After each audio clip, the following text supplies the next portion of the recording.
The papers were already signed on his side. Miriam noticed that first.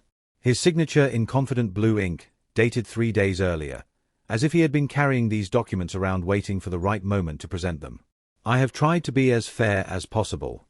You will keep the apartment, obviously. It is in your name anyway. I am not trying to make this difficult. Theodore set the folder on the breakfast table between them, next to her untouched coffee. His voice carried the patient calm of a man explaining something obvious to someone who would need time to understand. Miriam looked at the folder without opening it. Her hands rested on the table, steady and still. Inside her chest, something was beginning to fracture, but she had learned long ago how to keep fractures from showing on her face. The terms are generous. My attorney said most women in similar circumstances would consider themselves fortunate. You will have security. Time to figure out what comes next. Similar circumstances. The phrase landed strangely, as if she were a category rather than a person. As if there were a standard template for wives being discarded, and she should be grateful her version included favorable terms. Welcome back to another powerful story, my beloved listeners. Kindly tell where you are watching from and what time it is where you are at. If you are new here, prepare for a story of betrayal, unexpected love, and what truly makes a family. Drop everything and listen closely. This tale of heartbreak and redemption might just change how you view love and family forever. The morning light streamed through the windows of their elegant apartment. Cream-colored walls caught the sun. Fresh flowers Miriam had arranged yesterday sat in a crystal vase by the window. Traffic hummed 8 floors below, the ordinary sounds of a city beginning its day. Nothing about the room suggested that her marriage was ending. Theodore continued filling her silence with words. I have thought about this carefully. I know it is a lot to process. But I wanted to be straightforward with you. You deserve that much. You deserve that much. As if honesty were a gift he was bestowing. As if the baseline decency of telling your wife you were leaving her was something she should be thankful for. Miriam finally spoke. Her voice came out quieter than she intended, but steady. Is there someone else? Theodore hesitated. It was barely a pause. A half-second delay. A slight shift in his breathing. But Miriam had spent 6 years learning his rhythms. She knew what that hesitation meant before he opened his mouth to answer. Sophia Ballard. The name arrived with the tone of someone reporting a business development. No shame. No apology. Just information being transferred. She is the lead architect on the Whitfield project. We have been working closely together for the past year. Long hours. High pressure. She understands what it takes to operate at this level. She speaks the same language I do. Miriam absorbed this. Sophia Ballard. She had met her twice.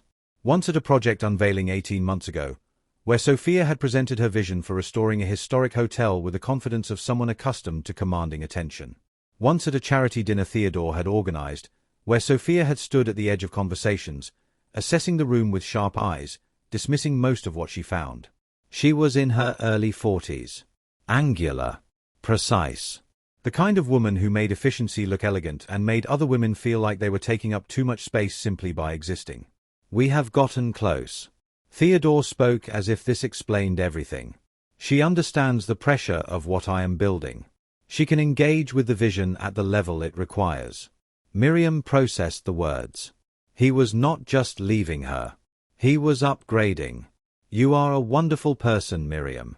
The kindness in his voice was somehow worse than cruelty would have been. You have been a wonderful companion. But I am building something significant here. The Whitfield project alone will change how people think about historic preservation in this country. I need someone beside me who can engage with that vision fully. Who lives and breathes this world. He paused as if choosing his next words carefully. You are content with your charity boards and your reading and your art consultations. There is nothing wrong with that. It is just not what I need anymore. Companion. The word landed like something cold settling into her chest. Not partner. Not wife. Not the woman he had chosen to build a life with. Companion. Like she was pleasant company he had enjoyed for a time but had now outgrown. Like she was a comfortable chair he had finally decided to replace with something more impressive. So you are asking me to sign divorce papers? Miriam said this slowly, measuring each word. Because your architect understands you better than your wife does. Do not reduce it to that. A thread of impatience entered Theodore's voice. This is about compatibility. About where we are both going. You want a quiet life. There is nothing wrong with that. But I need someone who wants to build empires. Sophia wants to build empires. Miriam looked at her husband. Really looked at him. For a moment she saw a stranger wearing Theodore's face. Or maybe she was seeing him clearly for the first time, without the softening filter of hope. How long? She asked. Does it matter? It matters to me. Theodore sighed.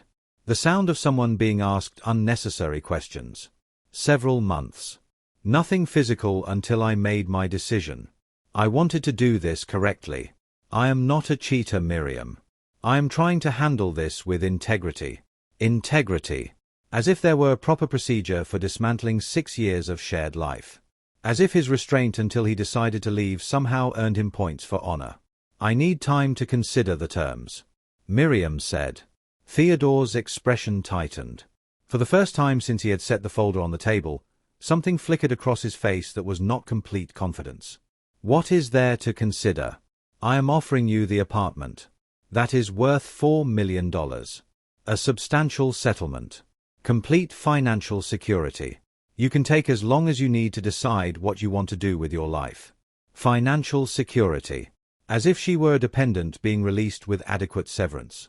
I will have my attorney review everything. Miriam said. Theodore stared at her. You have an attorney. It was such a small moment. Such a brief flicker of surprise in his eyes. But it told Miriam everything she needed to know about how he saw her. How he had always seen her. He was so certain of her dependence that the possibility of her having independent legal representation had never occurred to him. She was Miriam, his quiet wife, the woman who attended his events and supported his vision and never complicated things with needs of her own. Of course she did not have an attorney. Why would she? What would she possibly need one for? I will find one, she said quietly. She stood. Her legs felt distant, like she was operating her body from somewhere outside herself. The breakfast room looked exactly the same as it had 10 minutes ago. The cream walls. The fresh flowers. The morning light. But everything had changed. She walked toward the door. Miriam. Theodore's voice stopped her. I hope you understand this is not personal. I still care about you. I just need something different now. Not personal. Her husband was ending their marriage for another woman, dismissing 6 years of her life as insufficient, and it was not personal. I will be in touch through my attorney. Miriam said. She walked out of the breakfast room, down the hallway of the apartment they had shared, and did not look back. Behind her, she heard Theodore's phone buzz. She heard him answer it, his voice shifting into the confident register he used for business calls. Before she reached the front door, he was already talking about project timelines and investor meetings and deadlines. Her marriage had just ended, and he was already back to work. But something had shifted in Miriam. Something small and irreversible. For the first time in 6 years, she had disrupted his script. He had expected her to cry perhaps. To argue. To eventually sign the papers with gratitude for his generosity. Instead she had simply walked away and mentioned an attorney. It was not much. But it was a beginning. Miriam drove without destination. Her hands gripped the steering wheel, but her mind was somewhere else entirely. The city blurred past. Buildings Theodore had consulted on. Streets where they had walked during the early years when he still seemed interested in walking anywhere with her. The whole landscape of a life she had been living like a role in someone else's story. She passed the restaurant where they had celebrated their first anniversary. The park where Theodore had proposed after 14 months of courtship, dropping to one knee on a path lined with autumn leaves while strangers applauded and Miriam's heart had pounded with hope and fear in equal measure. She passed the Preservation Society headquarters where they had first met. Where everything had begun. The memories arrived without permission. She had been 29 years old. Newly returned from 3 years abroad, working with private foundations in Europe. Her father had been gently pressuring her to take a more active role in the family business, and she had been gently resisting, wanting something that felt like her own. The Preservation Gala had been a compromise. She would attend, represent the family quietly, make appropriate donations, and slip away early. She had registered under her mother's maiden name, Porter instead of Prescott, because she had wanted one evening without calculation. One evening where people did not assess her for access to her father's empire. One evening where she could simply be Miriam, art historian and foundation consultant, rather than Miriam Prescott, heir to a fortune so vast most people could not comprehend its scope. Theodore had approached her within the first hour. He had been 41 then, confident in a way that bordered on arrogance. Grey eyes sharp with intelligence and ambition. He had talked about his vision for historic preservation with genuine passion, his hands moving as he described buildings that did not exist yet, neighborhoods he wanted to restore to their original grandeur. He had asked what she did. She had told him the truth. Just not the complete truth. She consulted for private foundations. Her family had interests in hospitality and real estate. They preferred discretion. All of it accurate. None of it complete. She had wanted to know if someone could choose her. Just her. Without the weight of her family's invisible empire. Without the strategic networking that inevitably followed when people learned who she was. Without the careful calculation that entered people's eyes when they heard the name Prescott and began mentally cataloguing what she could do for them. Theodore had chosen her. He had pursued her with single-minded focus over the following months. Dinners at restaurants he carefully selected. Trips to historic properties he was considering for acquisition. Long conversations about art and architecture and the kind of legacy a person could leave behind. He had proposed after 14 months with a ring he had selected himself, in a restaurant he had reserved entirely for the occasion, with a speech about building a future together. And Miriam had said yes. Her heart had been pounding with hope. Her conscience had been whispering warnings she refused to hear. She had told herself she would reveal everything after the wedding. Once they were married, once he had committed to her completely, she would explain the omission. He would understand. Maybe he would even be relieved that she had tested him, that she had wanted to be sure their foundation was real. But the wedding had come and gone. Small and elegant, at her insistence. Her parents had attended with quiet dignity. Theodore's family and business associates had seen wealth but had not understood its scope. Had not realized that the understated bride came from a family whose net worth exceeded most people's capacity for imagination. And the right moment to tell him had never arrived. Days became weeks. Weeks became months. Months became years. And the truth had sat between them like a wall she had built one stone at a time, each day of silence adding another layer to the barrier. Now, driving through the city with divorce papers waiting for her signature, Miriam finally understood what she had done. She had hidden herself. She had made herself small. She had waited for Theodore to see her, to choose her, to value her. And when he had not, she had blamed the hiding rather than questioning whether he was capable of seeing at all. She pulled into the parking lot of a cafe she had never visited. She went inside, ordered tea she did not intend to drink, and sat by the window watching people live their ordinary lives. Her phone buzzed. A text from Theodore's assistant. Mr. Crane wanted me to send you contact information for his attorney in case you need a referral for representation. Even this, he was trying to manage. Offering to help her find a lawyer. As if she were too helpless to locate one herself. As if the attorney he recommended would not be someone who would protect his interests while making her feel cared for. As if she needed his guidance even in the process of divorcing him. Miriam deleted the text. She opened her contacts and scrolled to a name she had not called in years. Margaret Ashworth. Chief Legal Counsel for Prescott Holdings. The woman who had managed her family's legal affairs for 3 decades. Miriam stared at the name for a long time. Then she made the call. Margaret answered on the first ring. Miriam. Just her name, spoken with warmth and relief and no questions. The voice of someone who had known her since childhood, who had been waiting for this call without knowing when it would come. It is good to hear from you. Margaret said. I need information. Miriam said. About my trust fund. About my position in the family structure. About everything. There was a pause. Not surprise. Just acknowledgement.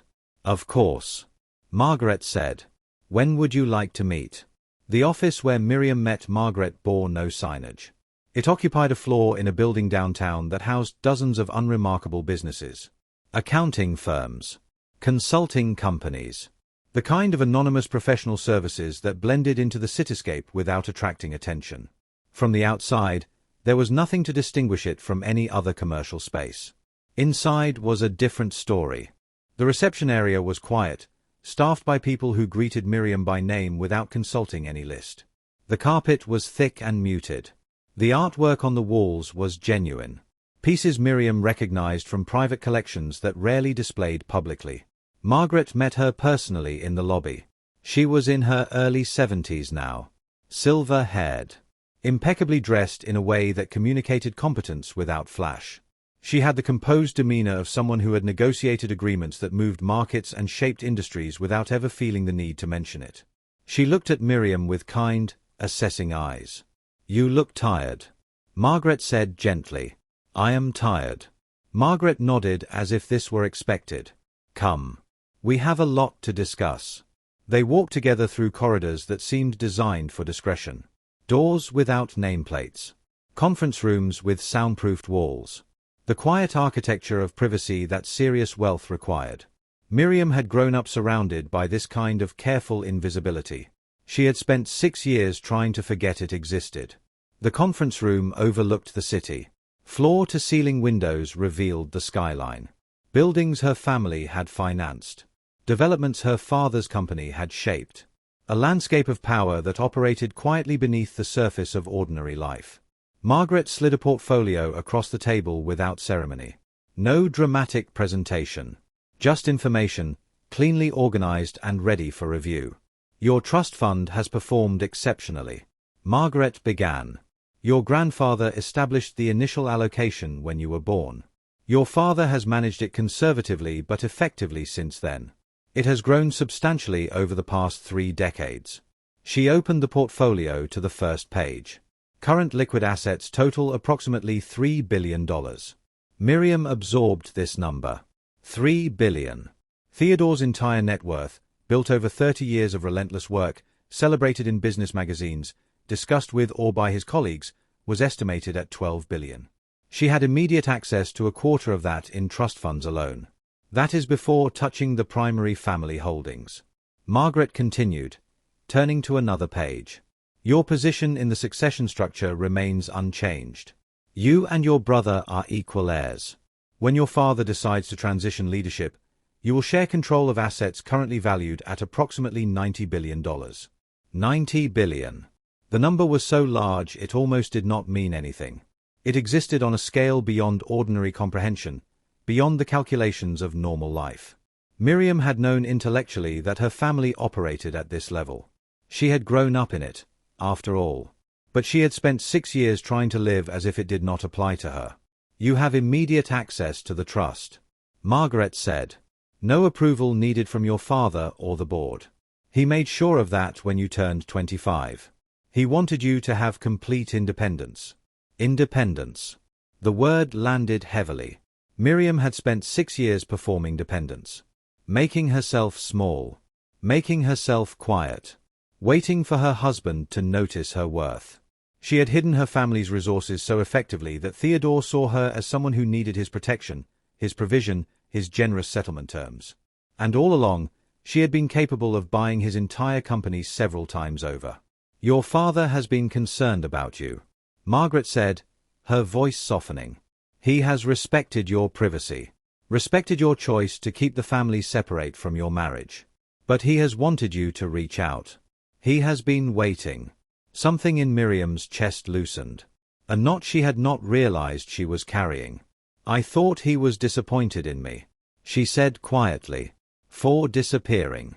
For choosing Theodore over the family. Margaret shook her head. He understood. You wanted to build something of your own. You wanted to be chosen for yourself, not your name. He has never faulted you for that. He only wished you would let him help when you needed it. Miriam looked at the portfolio in front of her. The neat columns of numbers. The carefully organized documentation of wealth she had spent years pretending she did not have. I need an attorney, she said. For the divorce.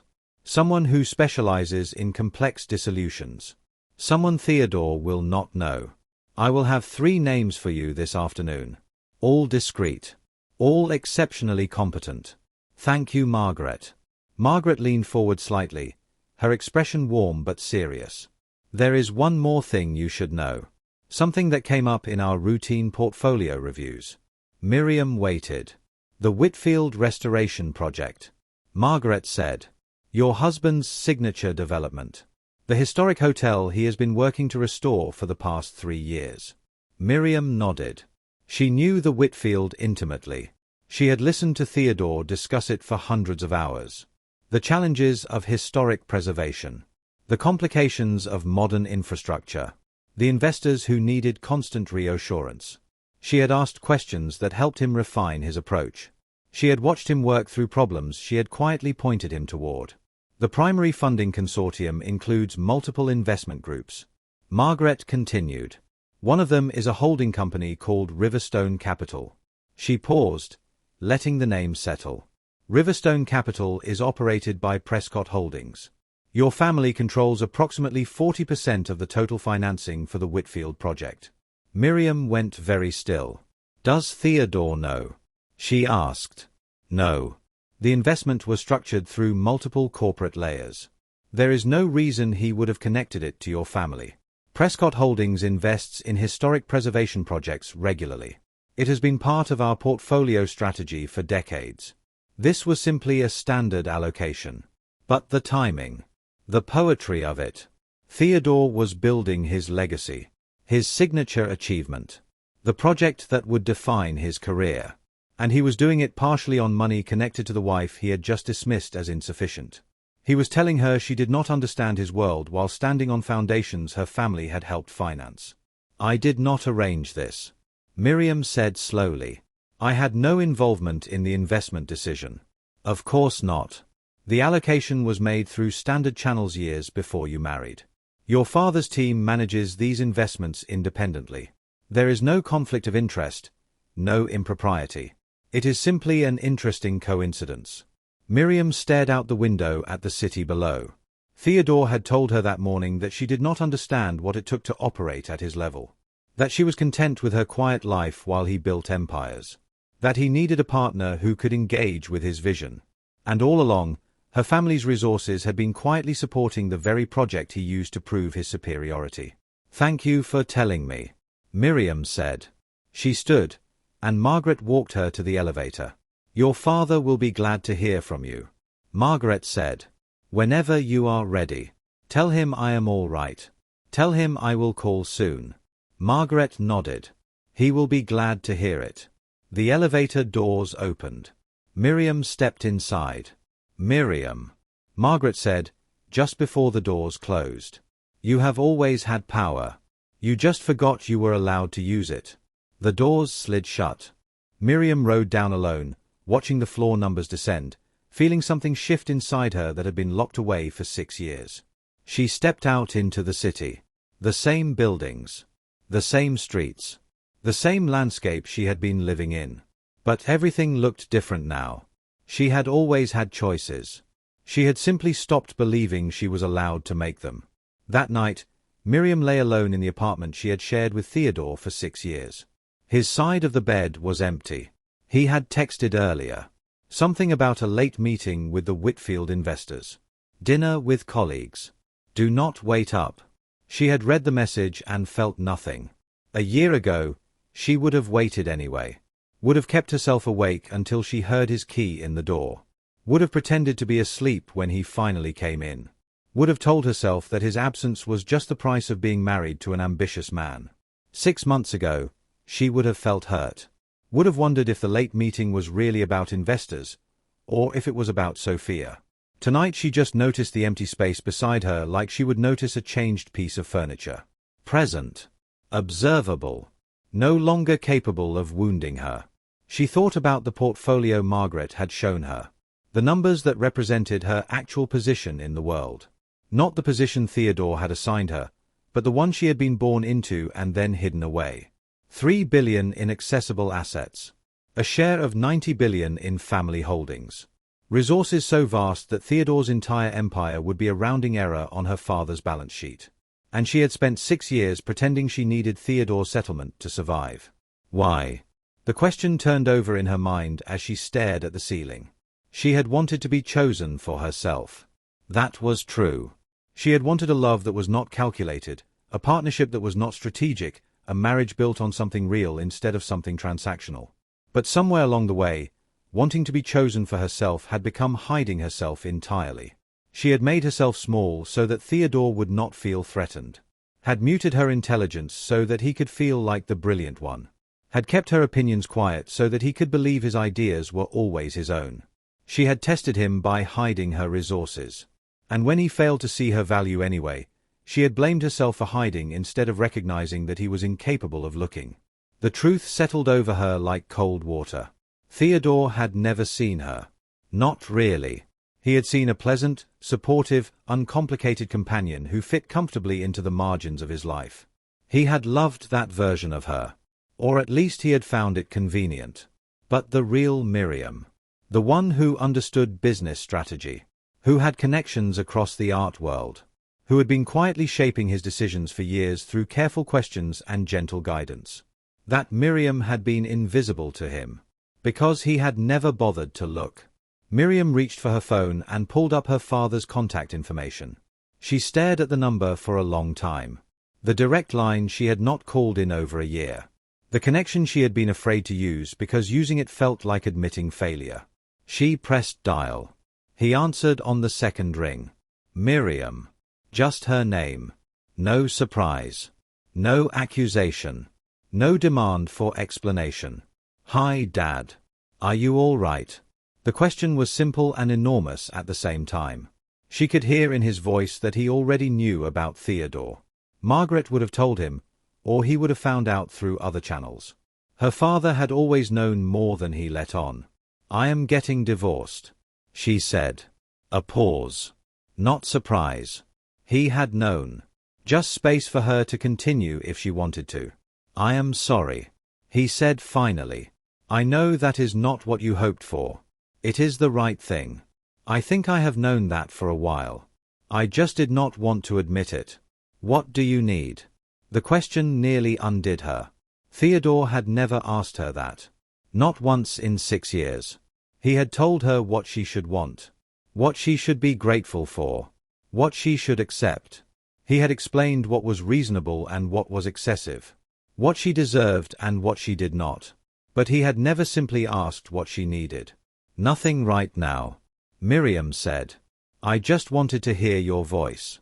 You can call anytime. You know that. I know. I am sorry I disappeared. You did not disappear. Her father's voice was gentle but firm. You were trying to build something.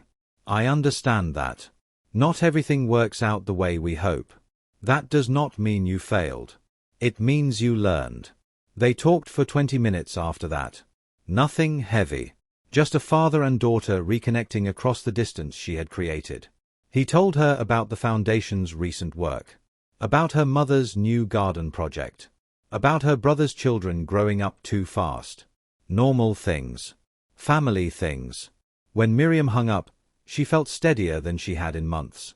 She looked around the bedroom. The expensive furniture Theodore had selected. The artwork he had approved. The careful aesthetic that reflected his taste rather than hers. Tomorrow, she would begin the process of reclaiming herself. Tonight, she just slept. Deeply and dreamlessly, for the first time in weeks. Miriam woke the next morning to an empty bed and a silent apartment. Theodore's side had not been slept in. No text message explaining his absence. No note on the kitchen counter. Just the quiet evidence of a man who no longer felt obligated to account for his whereabouts to his wife. A year ago, this would have worried her. 6 months ago, it would have hurt. This morning, she just noticed it. Observed it. And then moved on. She showered and dressed with more care than she had in months. Not the soft, easy clothes she had defaulted to during her years as Theodore's wife, but something tailored and precise. A suit she had not worn since before the wedding. The kind of outfit that communicated competence without needing to announce it. In the mirror, she looked more like herself. Or maybe more like a version of herself she had set aside when she decided that being Theodore's wife meant being smaller than she actually was. Her phone buzzed with a text from one of the attorneys Margaret had recommended. Patricia Vance from Mercer and Vance, the most prestigious family law firm in the state. They had an opening that afternoon if Miriam was available. She confirmed. The offices of Mercer and Vance occupied 3 floors of a glass tower in the financial district. The reception area was elegant in the way that serious money always presented itself. Understated. Confident. With nothing to prove. The receptionist greeted Miriam by name and offered her water, coffee, tea. Whatever she needed while she waited. She did not wait long. Patricia Vance was in her mid-50s. Silver-haired and sharp-eyed. With the calm authority of someone who had won cases other attorneys would not touch. She shook Miriam's hand firmly and led her to a corner office overlooking the city.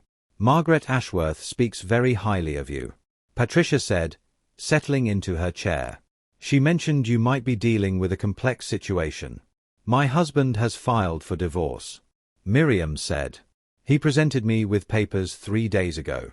He has already signed them. And you have not." "No. I wanted to have the terms reviewed first."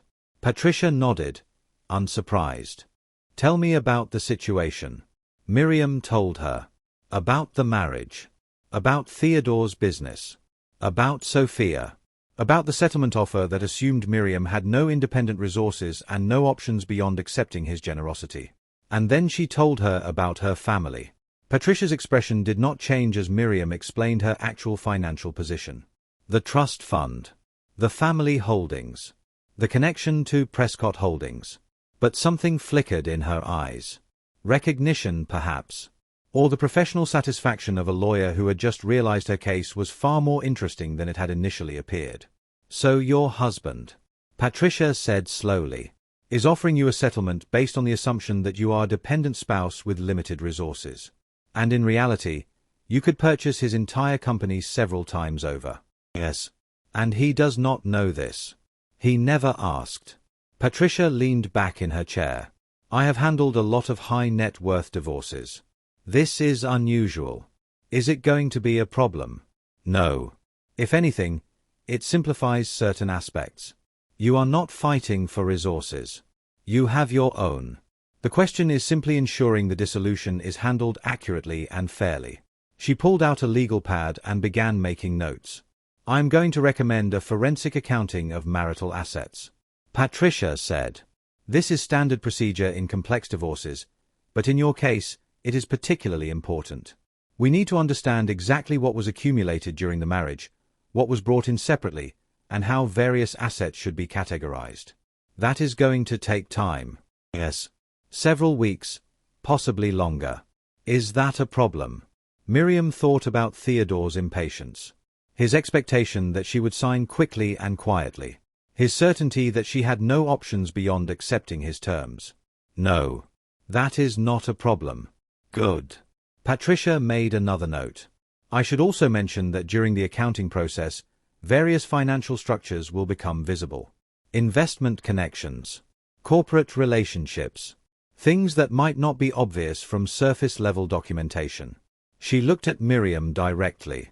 "If there are connections between your family's holdings and your husband's business, they will likely surface during this review." Miriam thought about the Whitfield project. About the 40% of funding that traced back to Prescott Holdings through layers of corporate structure. "I understand," she said. "Are you comfortable with that?" "I am comfortable with accuracy." Patricia smiled. The first genuine warmth Miriam had seen from her. "Good. That is exactly the right answer."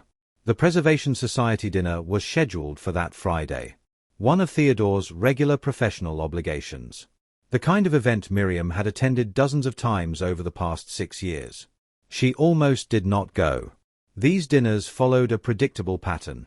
The spouses were expected to smile, look elegant, and refrain from interrupting the important conversations happening around them. Miriam had learned her role perfectly. Pleasant. Supportive. Invisible. She contributed nothing and expected nothing in return. But then she thought about Theodore's certainty that she would fade quietly into the background of his life. That she would hide from the embarrassment of being left. That she would make his transition to Sophia smooth and uncomplicated. She decided to show up. The restaurant was upscale and private. Reserved for Theodore's inner circle. Investors. Developers.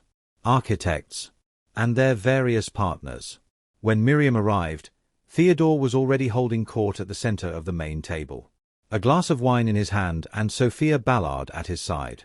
Sophia's hand rested on Theodore's arm with casual possessiveness. She was wearing something architectural and severe. Her sharp features arranged in an expression of engaged intelligence. She laughed at something Theodore said, and the sound carried across the room. Bright and confident and very deliberately audible. Theodore noticed Miriam's entrance. Something flickered across his face. Surprise, perhaps. Or irritation. He had expected her to stay home. To begin the process of disappearing from his life before the divorce was even finalized. Instead, here she was. Dressed carefully. Composed entirely. Taking her seat at the table as if nothing had changed. Miriam. Theodore's voice was smooth, giving nothing away. I did not expect you tonight. I am still your wife. Miriam said pleasantly. These are still my professional obligations. Sophia's eyes swept over Miriam with cool assessment. Taking in the expensive dress. The careful makeup. The quiet confidence that had not been there last time they met. Of course. Sophia said, her voice warm with false friendliness. It is good to see you, Miriam. Theodore mentioned you have been processing things. Processing things. As if grief and divorce were an administrative task Miriam was working through. I have been busy, Miriam said. But I always make time for important events. The dinner proceeded as these dinners always did. Business talk dominated the conversation. Market projections.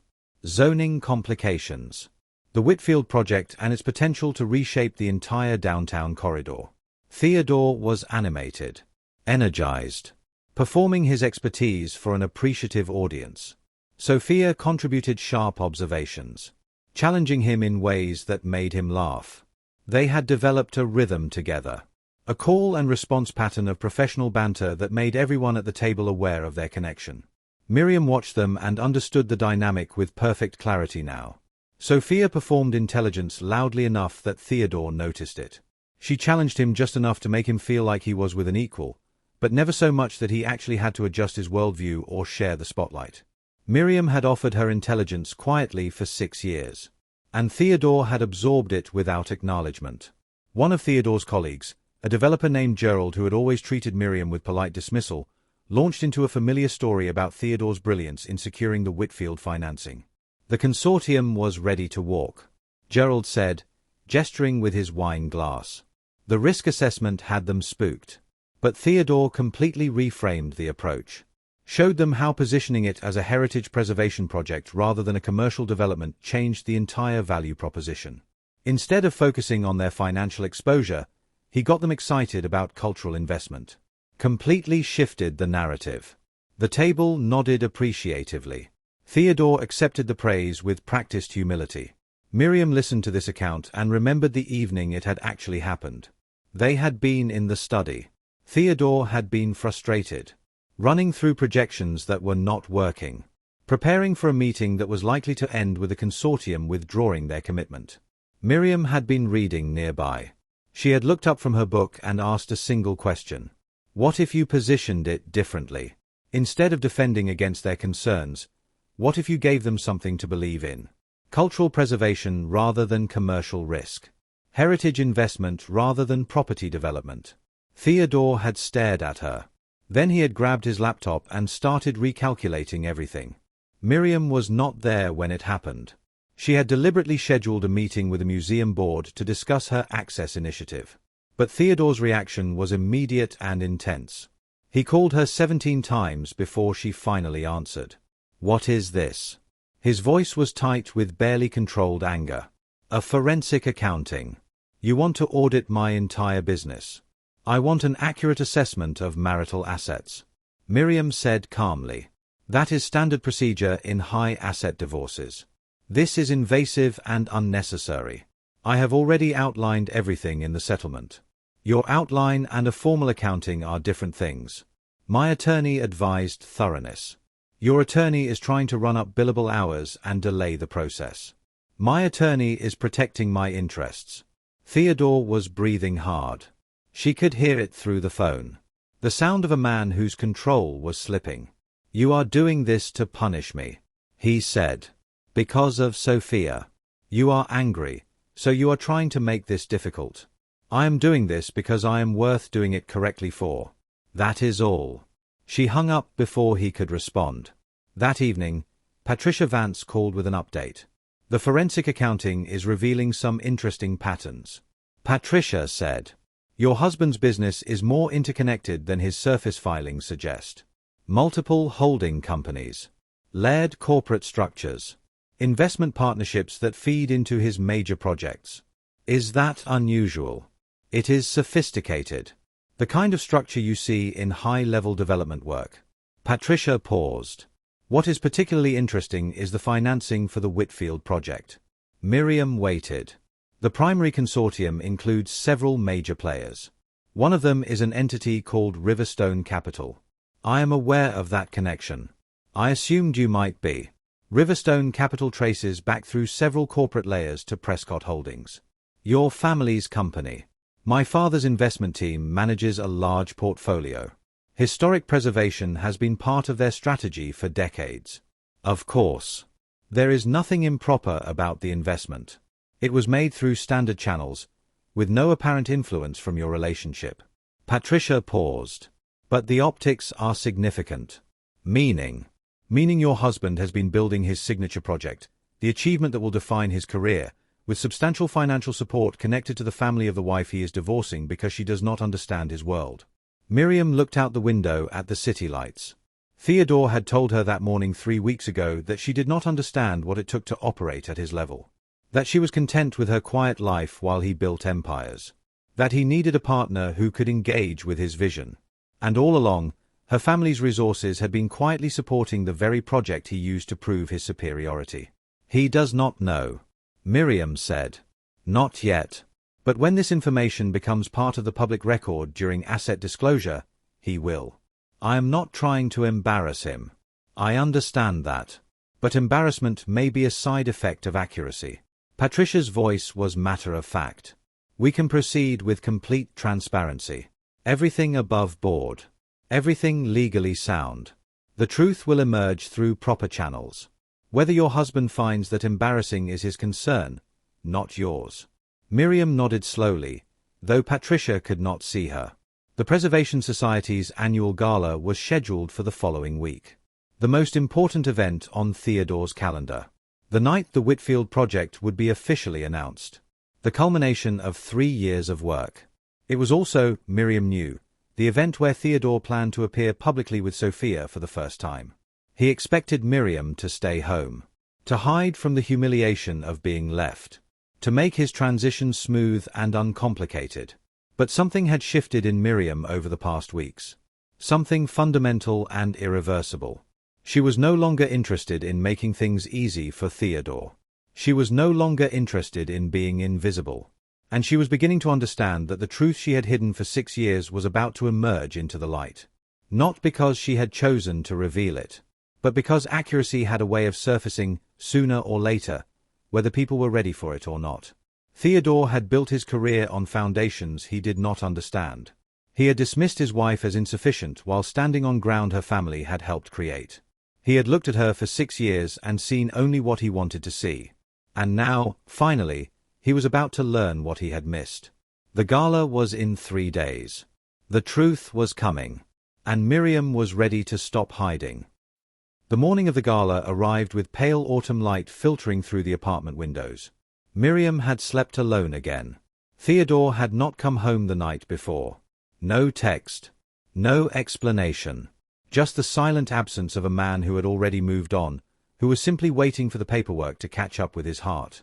She stood at her closet for a long time, considering her options.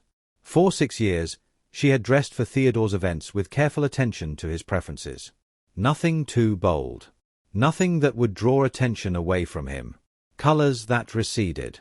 Silhouettes that suggested elegance without demanding notice. She had become expert at occupying space without filling it. Tonight would be different. She chose a gown she had never worn. Purchased 3 years ago for an event she had ultimately skipped because Theodore had mentioned, casually, that it might be too much for the occasion. It had hung in her closet ever since. Waiting. The dress was midnight blue. Simple in cut but extraordinary in execution. The kind of garment that communicated wealth and taste without shouting either. The kind of dress that made people look twice, then look again. She laid it on the bed and looked at it for a long moment. Tonight, she would stop being invisible. The gala was held at the Metropolitan Historic Preservation Center, a building that Theodore had helped restore 5 years ago, one of his early signature projects. The irony was not lost on Miriam as her car pulled up to the entrance. She had arrived deliberately late. Not dramatically so. Just enough that the room would already be full when she entered. Just enough that heads would turn. The ballroom was magnificent. Crystal chandeliers cast warm light over hundreds of guests in formal attire. A string quartet played softly in the corner. Waiters circulated with champagne and canapés. The whole scene was designed to communicate success, sophistication, the quiet power of people who shape cities. Theodore stood near the center of the room, surrounded by his usual circle of investors and colleagues. Sophia was at his side, wearing something red and architectural that demanded attention. Her hand rested on his arm with easy possessiveness. They looked like a couple. A power couple. The kind of pairing that made sense to people who valued ambition above all else. Miriam paused at the entrance to the ballroom. For a moment, she felt the old instinct rise up. The urge to slip in quietly. To find a corner. To make herself small and unobtrusive.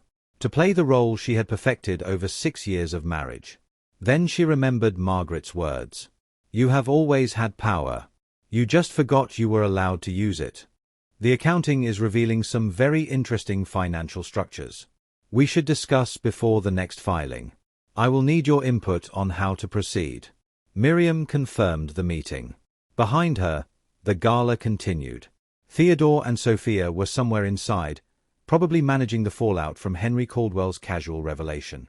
The whole room was surely buzzing with speculation now. Miriam Prescott. Did you know? I had no idea. How did Theodore not know? Let them speculate. Miriam had spent 6 years keeping herself small for Theodore's comfort. She had hidden her family. Hidden her resources. Hidden her intelligence and her connections and her capabilities. All because she wanted to be loved for herself alone. But that was not what had happened. Theodore had not loved her for herself. He had loved the absence of herself. The empty space where a real person should have been. The pleasant, uncomplicated companion who never challenged him. Never competed with him. Never required him to see her as an equal. Now that space was filling up again. And Miriam was done apologizing for taking up room. Theodore came home that night looking like a man who had not slept in days. His tie was loosened. His jacket hung from his hand rather than his shoulders. His face carried an expression Miriam had never seen before. Something between anger and fear and genuine confusion. He found her in the study, working on her foundation proposal as if it were any other evening. We need to talk, he said. About who you are. About your family. About the fact that you have apparently been lying to me for 6 years. Miriam saved her document and turned to face him. I did not lie, she said calmly. I simply did not correct your assumptions. That is semantics. No. It is accurate. You assumed my family was wealthy but ordinary. You never asked for details. You never showed interest in my background beyond the surface level. I let you make those assumptions because I wanted to know if you would choose me without the context of what my family could offer you. Theodore ran his hand through his hair. Your father is one of the wealthiest men in the world, Miriam. That is not a detail. That is fundamental information. Why? Miriam asked. How would it have changed anything? It changes everything. Exactly. Miriam's voice was quiet but steady. It changes everything. People treat me differently when they know. They want access.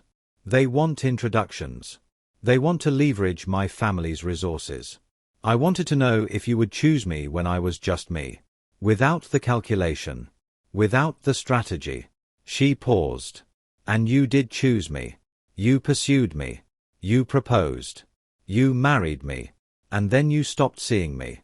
You had a wife who understood your business better than most of your employees. who had connections across the art world, who gave you ideas that saved deals and built relationships. And you dismissed all of it as hobby interest because seeing the truth would have required you to treat me as an equal.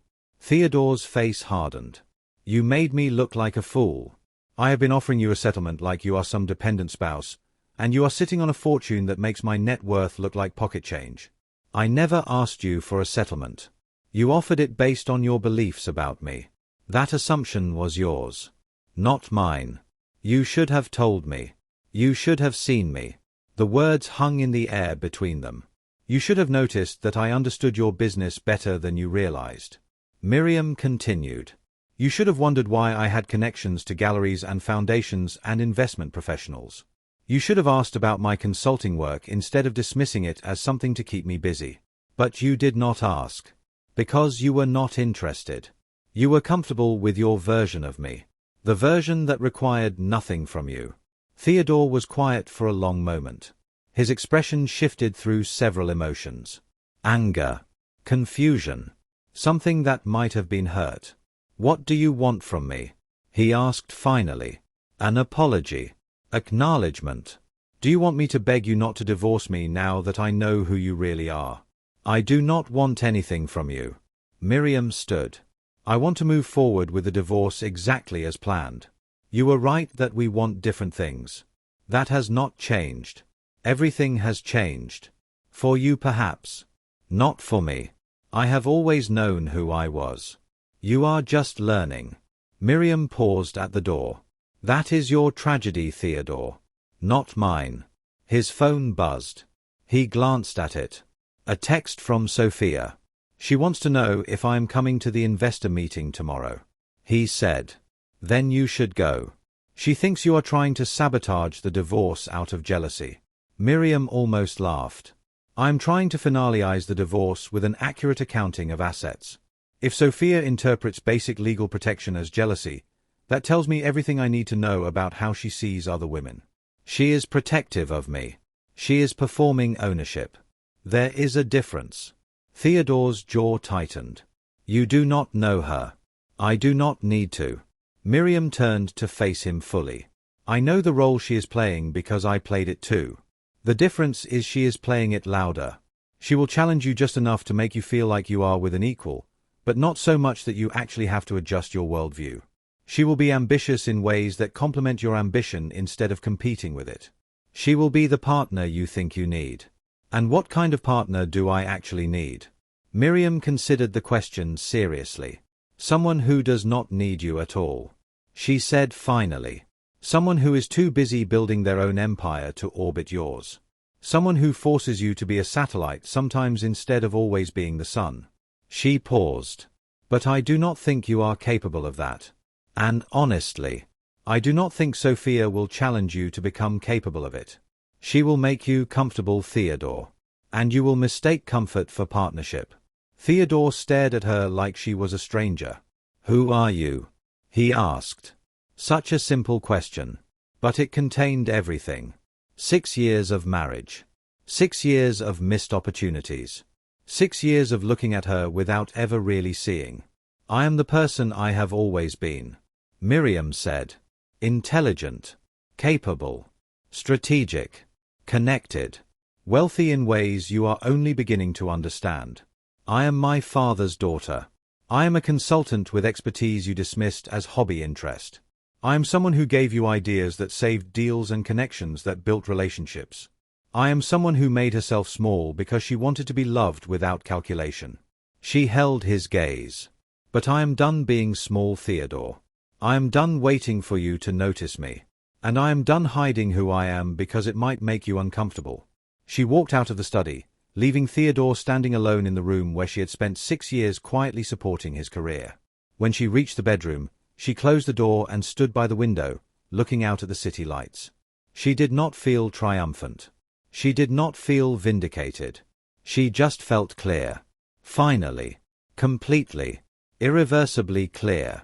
The weeks following the gala unfolded like dominoes falling. The forensic accounting completed its work, documenting every financial connection, every corporate structure, Every investment flow that traced between Theodore's projects and the broader world of high-level development finance. The Whitfield Consortium connection became public record during the asset disclosure process. Theodore learned, officially and legally and inescapably, that 40% of the financing for his signature project traced back through corporate layers to Prescott Holdings. His wife's family had been funding his greatest achievement. The irony was exquisite. And the business community noticed. Within days, the whispers began. Did you hear about Theodore Crane? His wife was a Prescott the whole time. No, he had no idea. Can you imagine? She could have bought his company outright. He thought she was just a society wife. The narrative Theodore had been building for years collapsed without anyone needing to argue against it.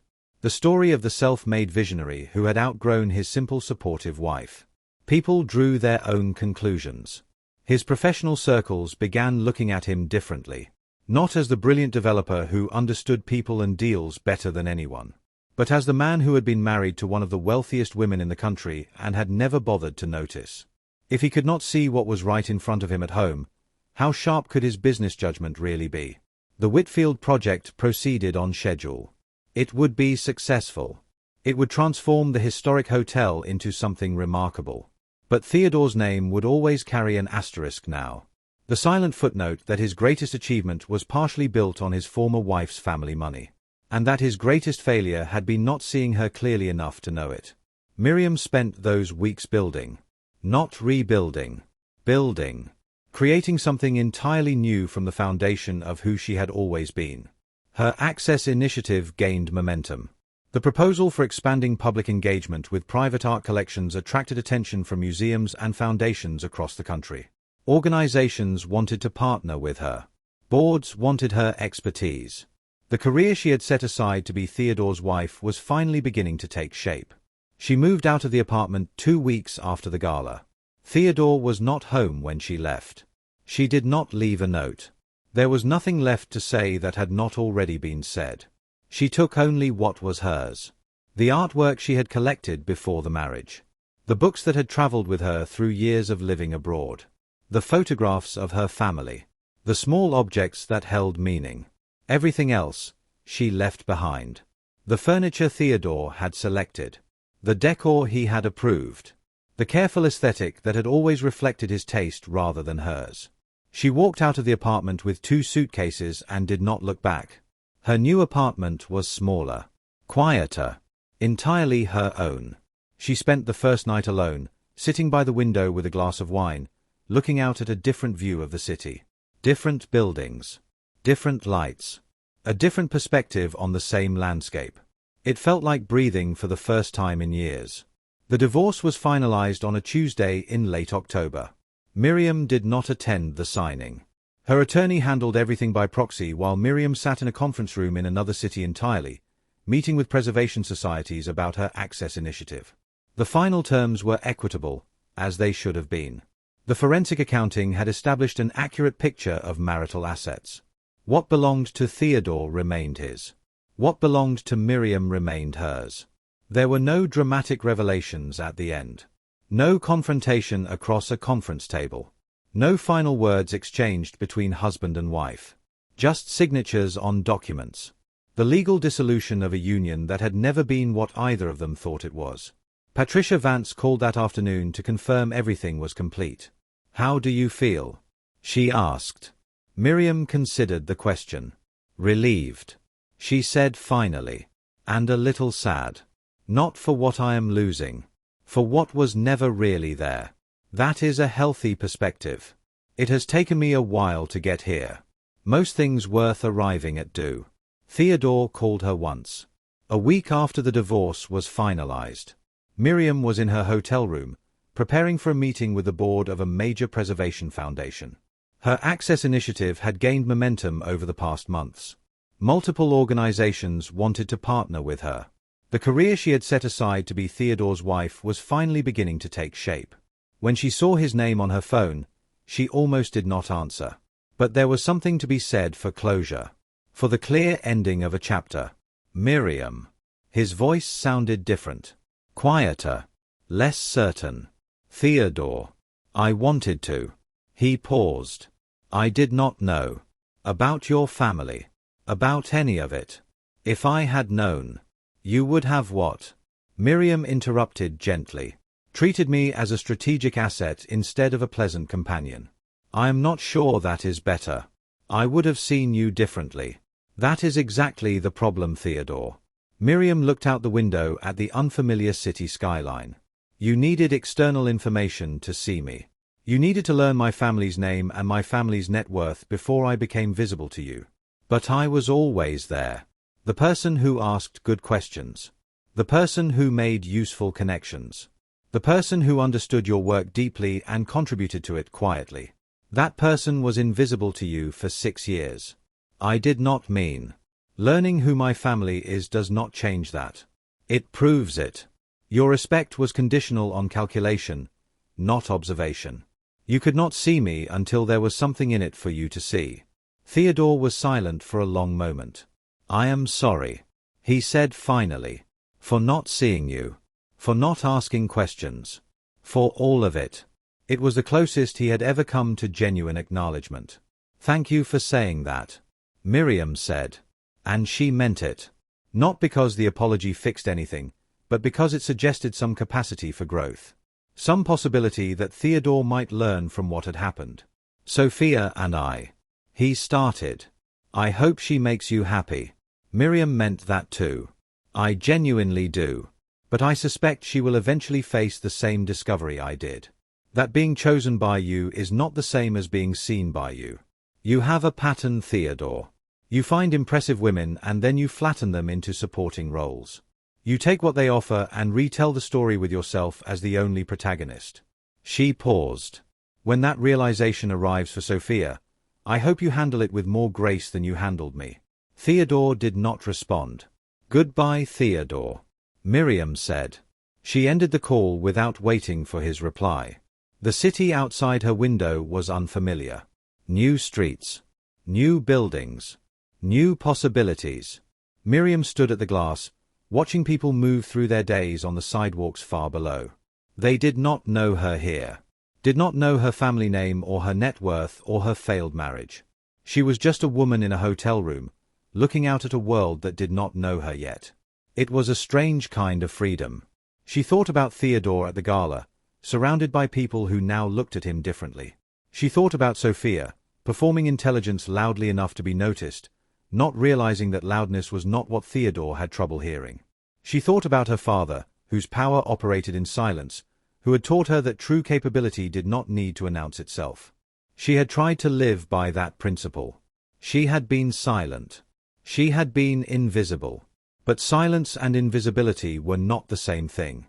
Silence was a choice, a strategy, a position of power. Invisibility was an imposition. What happened when someone refused to look closely enough to see you? Theodore had made her invisible. She had allowed it because she had confused it with silence. Never again. Her phone buzzed. A text from Margaret. Your father wanted me to let you know he is proud of you. Also, the board approved the Access Initiative funding. They want to discuss expansion. Miriam smiled. She picked up the phone and called Margaret to discuss the next phase of her foundation work. There were projects to launch, partnerships to build, a whole career to construct from the ground up. For the first time in years, she was standing in the center of her own gravity, building something that was entirely hers, taking up space without apology. She was not afraid of being seen anymore. She was only just beginning to show the world who she actually was. 3 years passed. Miriam stood on a stage in front of an audience of preservation professionals, accepting an award for her work in expanding public access to private art collections. The initiative she had built from nothing had transformed into something remarkable. A network of partnerships between private collectors, public institutions, and community organizations that was changing how ordinary people engaged with art and history. In her acceptance speech, she thanked the organizations and individuals who had supported her work. She talked about the importance of access, of visibility, of making sure that beautiful things were not hidden away where only a privileged few could see them. She did not mention Theodore. She did not need to. Her success spoke for itself. Not loud and demanding, but clear and steady and entirely her own. In the audience, her father sat in the front row, watching his daughter with quiet pride. Her mother sat beside him, holding his hand. They had waited years for her to find her way back to herself. To stop hiding. To stop making herself small for someone who could not see her. Now here she was. Finally visible. Finally taking up all the space she deserved. After the ceremony, Miriam stood in the reception area, accepting congratulations from colleagues and partners. A young woman approached her. Early 30s. Well-dressed. Something familiar in her eyes. Ms. Prescott. The woman said. I hope you do not mind me introducing myself. I am writing a profile on women in preservation philanthropy for a major publication. I would love to interview you about your work. Miriam smiled. I would be happy to discuss the Access initiative. Actually, the woman hesitated. I was hoping to ask about something else as well. Your marriage to Theodore Crane. How it ended. What happened after? Miriam's smile did not waver. I do not discuss my previous marriage. She said gently. It is not part of my story anymore. I understand. But the details are fascinating. The hidden identity. The family fortune. The way everything came out. People are interested. I am sure they are. Miriam said. But my interest is in the work I am doing now. Not in the past. I have moved beyond. If you would like to discuss the Access initiative, I am available. If you are looking for gossip about my divorce, you will need to find another source. The young woman nodded, looking slightly embarrassed. Of course. I apologize. The initiative it is. They scheduled an interview for the following week. Miriam watched the woman walk away and felt nothing but peace. The story of her marriage to Theodore was not a secret. The details had emerged through legal filings and industry gossip and the inevitable flow of information in professional circles. But it was not her story anymore. Her story was the work she was building. The connections she was making. The difference she was creating in how people accessed and experienced art. Her story was her own now. Not defined by Theodore. Not shaped by hiding. Not limited by anyone's failure to see her. Just hers. That evening, Miriam had dinner with her parents at their home outside the city. The house was large but warm. Filled with art her mother had collected over decades. Gardens her father had designed himself. The accumulated evidence of a life well lived. They sat on the terrace as the sun set, watching the light change over the hills. We are proud of you. Her father said. You know that. I know. Not just for the award. Her mother added. For all of it. For finding your way back to yourself. For building something meaningful. For not letting what happened with Theodore define you. Miriam looked at her parents. At the love in their eyes. The acceptance. The patience they had shown during the years she had been distant. I am sorry I stayed away so long. She said. I thought I needed to prove something. That I could build a life without the family name. Without the resources. Without any of it. You did not need to prove anything to us. Her father said. I know. I needed to prove it to myself. And then I realized I was not proving anything. I was just hiding. Making myself smaller so someone else would not feel threatened. Her mother reached over and took her hand. That is not who you are. No. Miriam agreed. It is not. They sat in comfortable silence for a while, watching the stars emerge. Have you heard from him? Her father asked finally. Theodore. Not in years. Miriam said. The last time we spoke was right after the divorce was finalized. He called to apologize. Or to try to understand. I am not sure which. And I told him the truth. That he had never really seen me. That learning who my family was did not change that. It just proved it. Her father nodded slowly. He is remarried now. You know. I heard. To the architect. Sophia. Yes. Miriam's mother looked at her with concern. Does that bother you? No. Miriam said. And she meant it. I do not wish him ill. I just do not think about him very much anymore. He is part of a chapter that is closed. I am interested in the chapters that are still being written. Her father smiled. That is exactly the right way to look at it. They talked for another hour. About the foundation. About her brother's children. About plans for the holidays. Normal family conversation. The kind of easy connection Miriam had missed during the years she had kept herself apart. When she drove home that night, she felt full. Not of answers or certainty, but of something better. Belonging. She belonged to herself now. And she belonged to her family. And she belonged to the work she was building. That was more than enough. Theodore watched the ceremony from his office. The live stream playing on his computer while he worked late. He had heard about the award. The business community still talked about Miriam occasionally. The Prescott heiress who had rebuilt herself after a quiet divorce. Who had turned her art expertise into something significant. Who had become a force in preservation philanthropy. The narrative about their marriage had shifted over the years. It was no longer the story of a visionary who had outgrown his simple wife. It was the story of a man who had missed what was right in front of him. A cautionary tale about the blindness of success. Theodore had married Sophia 8 months after the divorce was finalized. They had divorced 2 years later. The dissolution even more acrimonious than his split from Miriam. Sophia had been everything Miriam was not. Loud. Ambitious. Demanding of attention.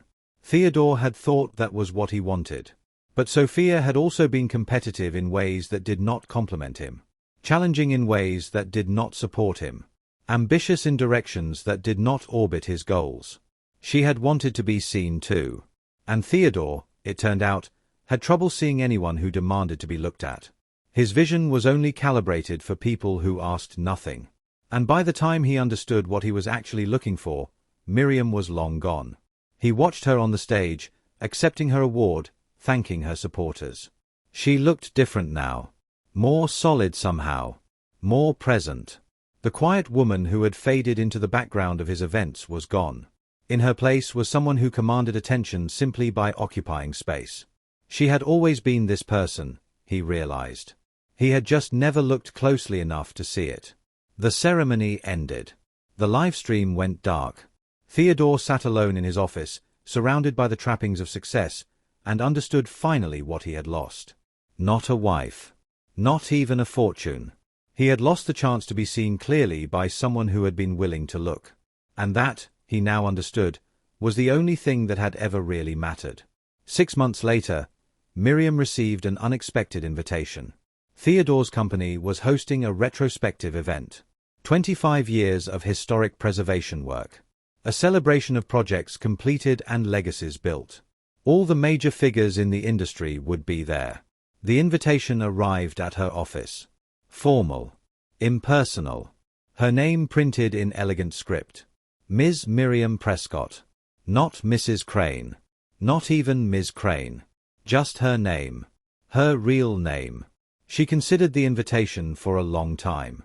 Her first instinct was to decline. She had no desire to revisit that chapter of her life. No need to prove anything to Theodore or his colleagues. No interest in the whispers that would follow her through the room. But something made her hesitate. She thought about the woman she had been 6 years ago. The woman who had hidden herself. Who had made herself small. Who had been so afraid of not being chosen that she had forgotten how to be seen. That woman would have declined the invitation. Would have stayed home. Would have protected herself from discomfort. But Miriam was not that woman anymore. She was someone who took up space now. Someone who did not hide from difficult situations. Someone who could walk into any room and know exactly who she was. She picked up the phone and called her assistant. "Please RSVP yes to the Crane Development Retrospective," she said. "I will be attending." The event was held at the Whitfield Hotel. The restoration had been completed 2 years earlier.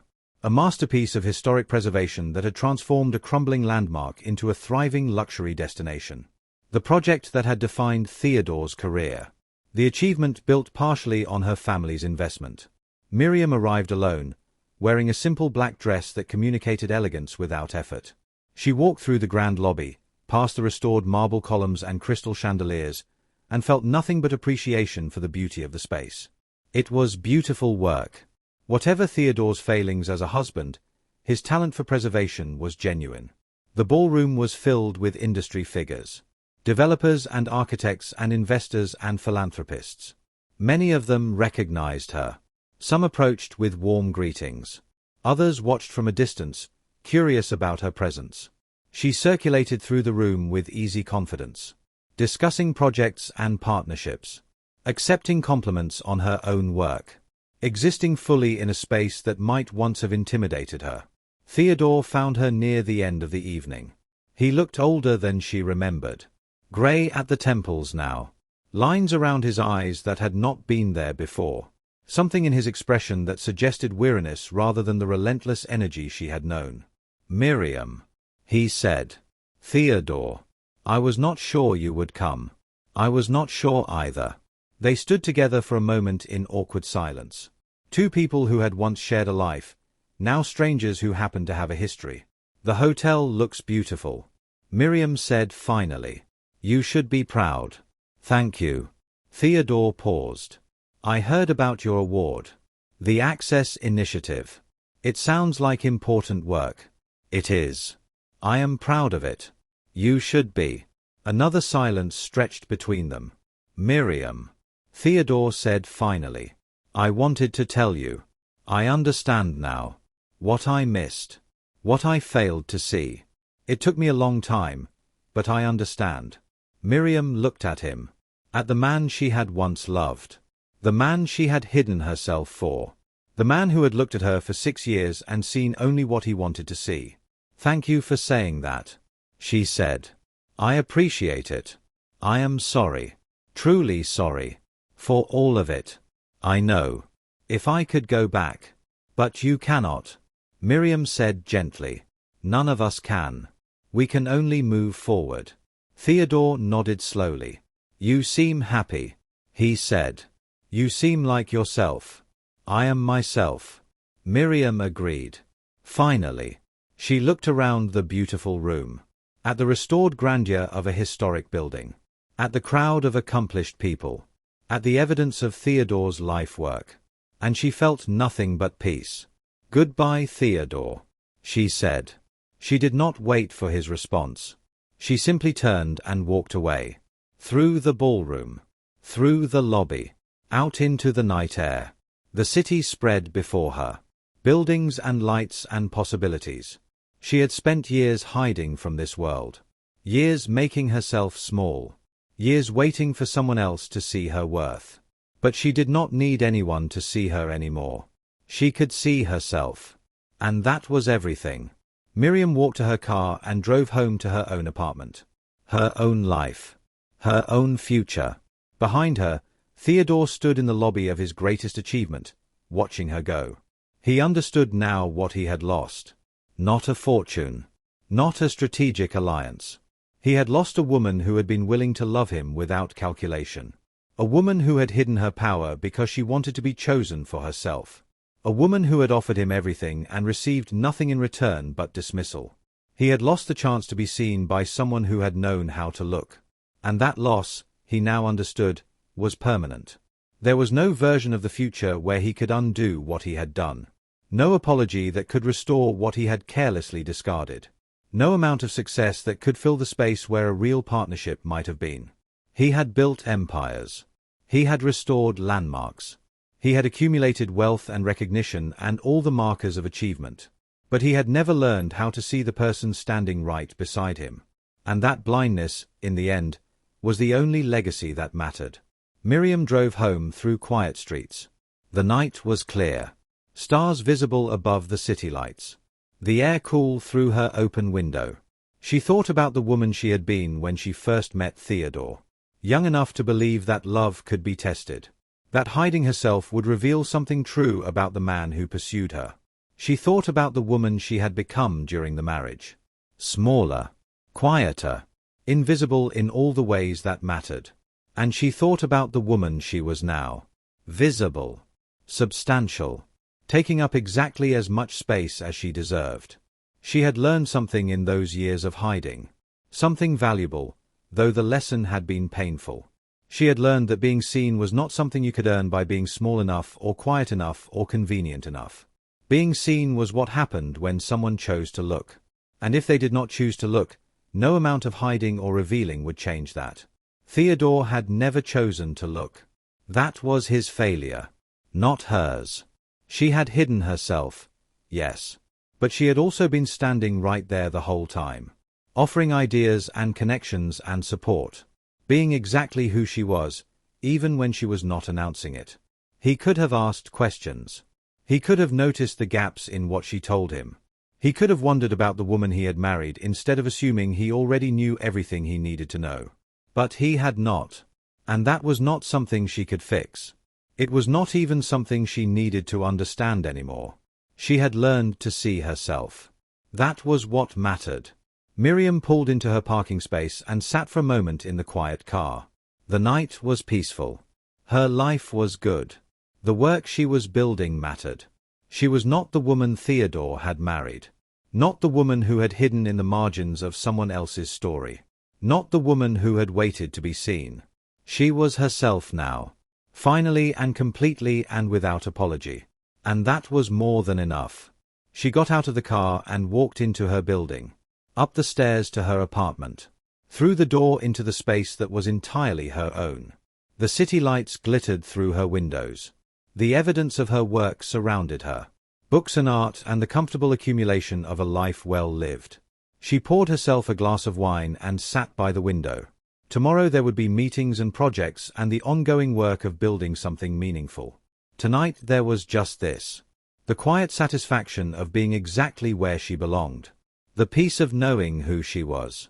The freedom of no longer needing anyone else to see it. Miriam raised her glass to the city lights.